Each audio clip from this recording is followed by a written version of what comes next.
Hello दोस्तों, कैसे हैं आप सभी। तो आज का हमारा टॉपिक होने वाला है बहुत ही ज़्यादा इंटरेस्टिंग, क्योंकि आज हम पढ़ने वाले हैं बैंकिंग अवेयरनेस में चेक के बारे में, टाइप्स ऑफ चेक, जैसे कि आप देख पा रहे हैं। तो जब हम बैंक चेक की बात करते हैं तो एक नेगोशिएबल इंस्ट्रूमेंट एक्ट है 1881 में जो कि आया था। उस एक्ट के अंतर्गत सेक्शन 6 में मेंशन किया गया है कि इसके बारे में, चेक के बारे में।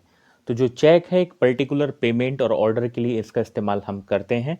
और जब हम चेक की बात करते हैं तो चेक भी एक तरह का बिल ऑफ एक्सचेंज होता है। तो बिल ऑफ एक्सचेंज की हम बात कर लेते हैं। तो बिल ऑफ एक्सचेंज का मतलब ये है कि फॉर एग्जांपल तीन पर्सन है, ए बी और सी। तो ए ने बी से ये कहा कि भाई सी से पैसे लेने हैं, है ना। सी से पैसे किसको लेने थे, ए को। लेकिन ये काम ए ने नहीं किया, किसने किया, बी ने किया। तो इस केस में क्या होगा कि जो ए है उसने क्या किया, ऑर्डर किया। तो जब ए ने ऑर्डर किया तो ए जो है वो क्या बन जाएगा, ड्रॉर।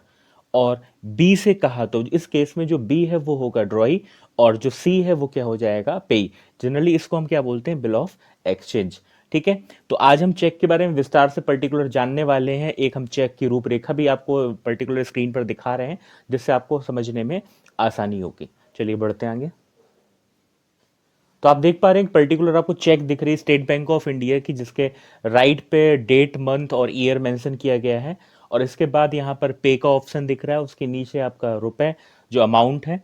ठीक है, उस अमाउंट को आपको वर्ड में फिल करना है, और उसके बाद यहाँ पर आपको डिजिट में मेंशन करना है। अकाउंट नंबर दिया हुआ है। और इसके बाद जो नीचे आप देख पा रहे हैं, नीचे आपका यहाँ पर तीन ऑप्शन दिख रहे हैं नंबर डिजिट में। जो लेफ्ट कॉर्नर पे लिखा हुआ है 674641, ये आपका क्या है, बैंक का चेक नंबर है। इसको हम क्या बोलेंगे, चेक नंबर। इसके बाद आप देख पा रहे हैं मिडिल पे 9 डिजिट में कुछ आपको नंबर दिख रहे हैं, इस नंबर को हम बोलते हैं MICR कोड। समझिएगा, जो बीच में नंबर आपको दिख रहे हैं 9 डिजिट के, इसको हम क्या बोलते हैं, MICR कोड। जिसका जो फुल फॉर्म है वो क्या है, तो फुल फॉर्म होगा इसका मैग्नेटिक इंक कैरेक्टर रिकग्निशन। ये इसका फुल फॉर्म होता है, जो कितने डिजिट का होता है, 9 डिजिट का होता है। इसके बाद यहाँ पर राइट पे आपका RBI कोड लिखा हुआ है, जिसकी कोई ज़्यादा रिक्वायरमेंट नहीं है समझने के लिए। ठीक है। और आप एक चीज़ ये भी याद रख सकते हैं, जो चेक रहती है उसमें IFSC कोड भी मेंशन होता है, जिसको हम बोलते हैं इंडियन फाइनेंशियल सिस्टम कोड, जिसके माध्यम से हम बैंक की ब्रांच की और लोकेशन की जानकारी हासिल कर पाते हैं। ठीक है। तो आप ये देख रहे हैं जो चेक है, उस चेक के लिए एक जो इंपॉर्टेंट चीज़ है आपको हम बता देते हैं कि जो चेक की वैलिडिटी यानी वैधता होती है वो सिर्फ 3 महीने होती है ना। यानी जो डेट रहेगी उस डेट से 3 महीने तक उस पर्टिकुलर चेक से माध्यम से आप पेमेंट ले सकते हैं। तो ये आपको जनरली चेक एक दिख रही है, चेक का प्रारूप दिख रहा है स्टेट बैंक ऑफ इंडिया का। ठीक है। तो अब हम बढ़ने वाले हैं और समझने वाले हैं कि जो चेक है उस चेक के बारे में क्या क्या, और चेक जो टाइप्स हैं वो क्या क्या होते हैं। चलिए बढ़ते हैं आगे। सबसे पहले हम डिस्कस करने वाले हैं, नाम लिखा हुआ है बीरर चेक, है ना। तो ये देखो बीरर चेक क्या होती है। बीरर चेक का मतलब ये है कि जो आप चेक वाला जो पार्ट देख पा रहे हैं, जो उसमें लिखा हुआ है टू पे, और इसके बाद ब्लैंक्स लिखा हुआ है, उसके आगे क्या लिखा है, को या उनके आदेश पर और ऑर्डर। आप ये समझिएगा, जो लिखा हुआ है ना, को या उनके आदेश पर और ऑर्डर। ठीक है। तो यहां पर जब हम बात करते हैं बीरर चेक की, तो बीरर चेक में जो और बीरर वाला वर्ड है, यहां पर यदि हमने लिखा और बीरर, तो ये क्या होता है, क्रॉस नहीं होता है, इसको क्रॉस नहीं होता है ये, है ना। आप देखिएगा, समझते हैं इधर पर। ये जो लिखा हुआ है आप देख रहे हैं, पे लिखा हुआ है option, if you want to anyone holding the cheque get the payment or bearer, ये लिखा हुआ है और बीरर। तो जब ये और बीरर जो आपका शब्द है ये क्रॉस नहीं होता है, इसी चेक को हम क्या बोलते हैं, बीरर चेक बोलते हैं। ठीक है। इसी को जनरली हम क्या बोलते हैं, ओपन चेक भी बोलते हैं। और इसमें काफी रिस्क होता है, क्योंकि इस चेक का पेमेंट कोई भी पर्सन काउंटर से ले सकता है। समझिएगा ध्यान से, कोई भी पर्सन जिसके हाथ में ये पर्टिकुलर चेक है वो पेमेंट ले सकता है। तो ये होती है आपकी कौन सी चेक, बीरर चेक। समझिएगा, बीरर चेक का मतलब सिंपल सा अर्थ ये है कि जब आपका चेक में ये जो और बीरर वर्ड है, जो और बीरर जो लिखा हुआ है, ये क्रॉस नहीं हो, कटा ना हो, तो इस चेक को हम क्या बोलते हैं, बीरर चेक बोलते हैं। समझ में आ रहा है। ठीक है। तो देखिए लिखा भी है, when the word or bearer printed on the cheque is not cancel the cheque is called a bearer cheque. A bearer cheque is made payable to the bearer, it is payable to the person who present in the bank for encashment. ठीक है। However such cheque are risky, देखो जैसा कि हमने पहले discuss किया था, क्योंकि इसमें रिस्क ज्यादा है, कोई भी इसका पर्टिकुलर पेमेंट ले सकता है। ठीक है। तो ये आपका जो है वो क्या कहलाएगा, आपका बीरर चेक मिलेगा। ठीक है। चलो बढ़ते हैं आगे, नेक्स्ट चेक के टाइप डिस्कस कर लेते हैं। तो यहां जो सेकेंड नाम लिखा हुआ है वो लिखा हुआ है ऑर्डर चेक।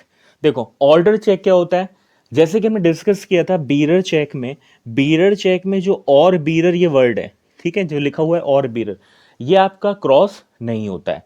जबकि जब हम ऑर्डर चेक की बात करेंगे तो ऑर्डर चेक में जहां पर ये और बीरर लिखा है ये कटा होता है, इसमें कट लगा रहता है, यानी क्या होता है, ये क्रॉस होता है। ठीक है, तो याद रखिएगा जब हम ऑर्डर चेक की बात करेंगे तो यहां उस पर्सन का पर्टिकुलर नाम स्पेसिफाई होगा और उसी को पेमेंट मिलेगा, और कोई भी व्यक्ति इसका पेमेंट नहीं ले सकता है।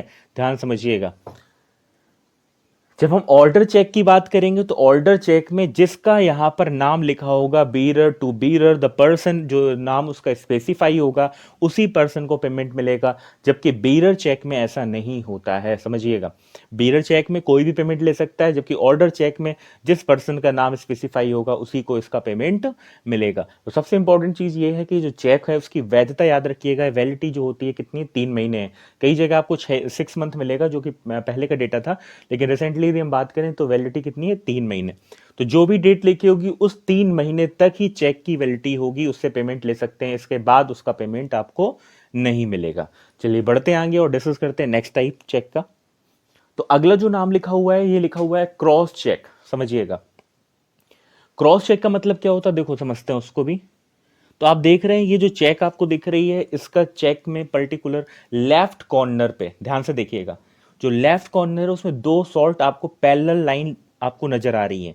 यदि चेक में हमने 2 पैरेलल लाइन यहां पर ड्रॉ कर दी तो वो जो चेक है वो चेक बन जाएगी आपकी कौन सी चेक, क्रॉस चेक। ठीक है, और क्रॉस चेक में याद रखिएगा उस पर्टिकुलर पर्सन का अकाउंट होना कंपलसरी है, यानी ये इसका जो पैसा है वो आपके अकाउंट में मिले आएगा, इसका कैश आपको काउंटर से नहीं मिलेगा। समझिएगा, तो जब हम बात करेंगे यहाँ पर पर्टिकुलर क्रॉस चेक की तो इसका जो पेमेंट है, ठीक है, उसी पर्सन को मिलेगा जिसका यहाँ पर नाम लिखा होगा। ठीक है, देखिएगा जैसे फॉर एग्जांपल यहाँ पर आपका जो लिखा हुआ है इंडियन ओवरसीज की बैंक की आपकी चेक है, यहाँ पर जो पे लिखा हुआ है तो पे के आगे हमने यहाँ पर फॉर एग्जांपल लिख दिया मनीष मल्होत्रा, तो मनीष मल्होत्रा जी को ही इसका पेमेंट मिलेगा, यानी उनका अकाउंट बैंक में होना कंपलसरी है।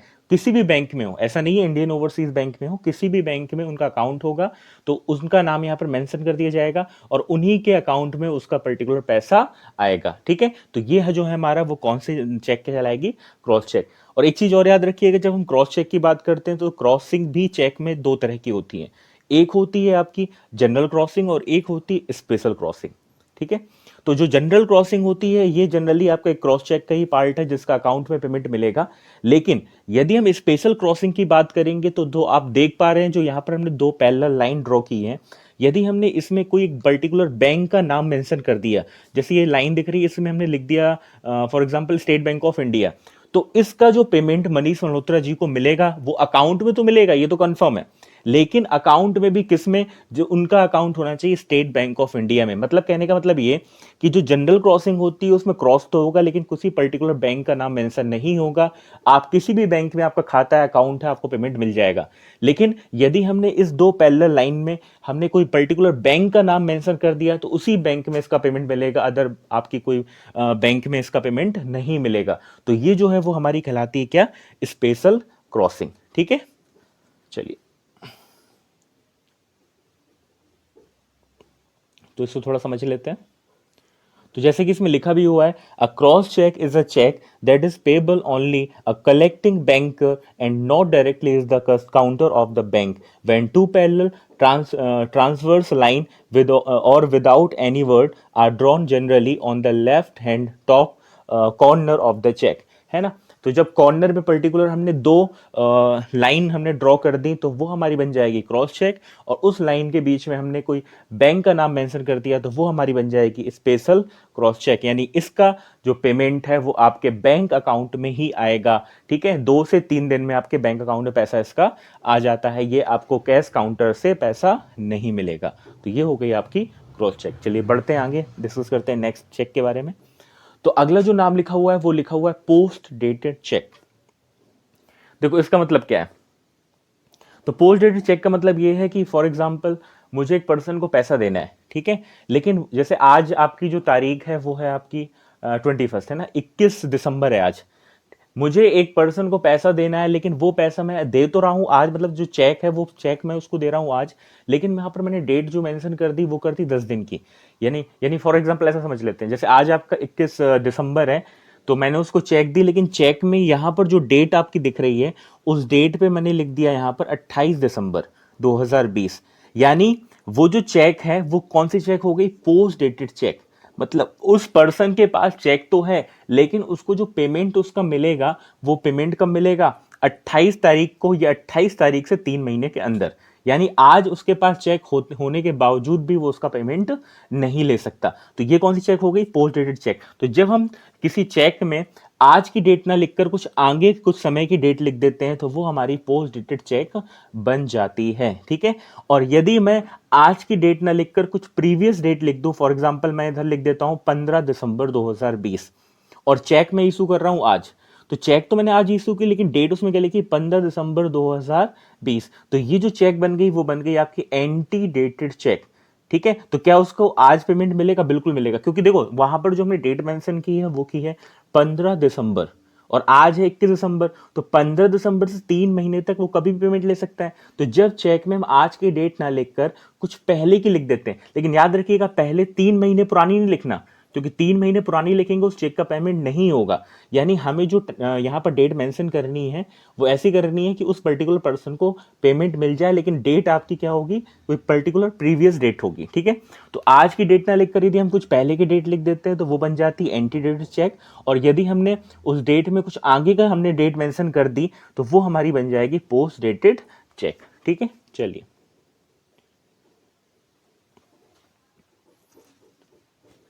ठीक है। तो ये हो गई आपकी पोस्ट डेट चेक। जल्दी बढ़ते हैं आगे। तो अगला यहाँ पर जो नाम लिखा हुआ है वो लिखा हुआ है म्यूटिलेटेड चेक। देखो म्यूटिलेटेड चेक का मतलब क्या है। फॉर एग्जाम्पल आपके वो चेक इशू की गई, और चेक जो है वो 2 और मोर पीसेस में आपकी क्या हो गई, आपकी खराब हो गई। ठीक है। फॉर एग्जाम्पल ऐसा समझ लेते हैं, कई बार होता है हमने चेक हमें इशू की गई और चेक फट गई। ठीक है।